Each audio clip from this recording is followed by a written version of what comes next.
Hello YouTubers, this is the noobifier. Today is the 3rd of September.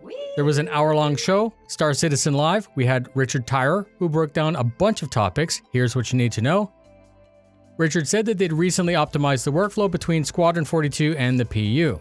The pillar configuration, which we're familiar with, works very well, but there are additional tasks that he's working on in conjunction.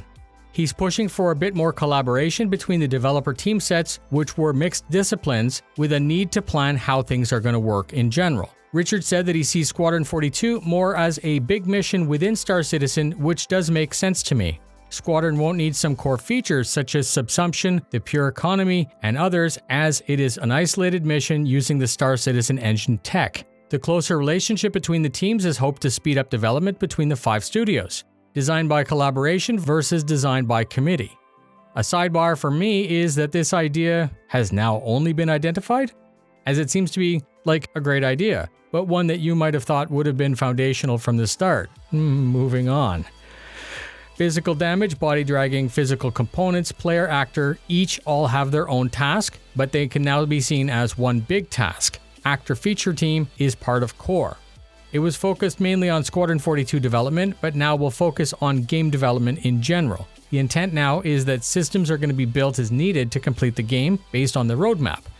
The tech will be first added to Squadron 42 to test the experience, and once that's complete, it'll migrate also over to the PU. Richard said that this may seem to reduce the effect of playtesting done by the PTU and PU, but he said that the playtesting would be better focused, more complete, as we would see a more complete version of the intended tech. I actually like the idea to push to remove the committee early on, design the game features to work well together, work to polish them internally, and then let it be balanced based on feedback from Evocati, PTU, and Live. Richard said that there are some features that don't really need to be integrated into others, such as jumping, crawling, prone, dragging, and others. He said that these are seen as fairly simple. Hacking, on the other hand, is one that requires mission features which are more deeply embedded in the game. The EUPU team and others then have more work to test these and implement them. These may take a quarter or two longer due to that complexity. Dragging trolleys and some others that may seem like their own complete part may not, because these are supporting features to a set of others. Richard said eventually all of these small parts will make sense.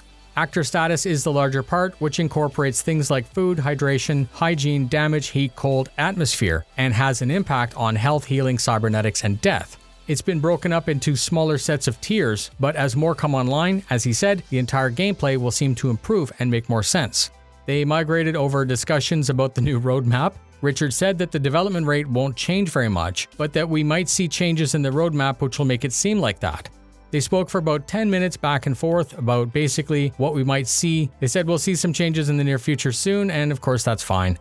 Jared said that we're expecting huge feature segments on healing and inventory in the future. Richard ventured to describe injury, inventory, and death again. We had heard these discussions in detail before. His descriptions were word for word based on what was said in the past, so I'm going to gloss over this and cover it in detail once we have those segments that Jared said are coming. They ended with a rundown of changes to radar and scanning, which is migrating over to handheld. These changes were made to ship systems first and are basically being replicated over to handheld. The range is greatly reduced handheld, and there's going to be a cost in scanning with a ping as you divulge your location when you see what's out there. EVA will have fuel. EVA will be decoupled, EVA will have zero-G push-pull, and EVA will rely on gravity guns. Finally, Inner Thought and HUD are getting a big change from the Pi team. It will be fully customizable based on what's in your inventory, your lockers, the boxes, and attachment points. And they ended by saying, development continues despite changes on how the work is being optimized. That's it. A great show with great information. Thank you very much for spending your time with me. Please share, fly safe, and I'll see you in the verse.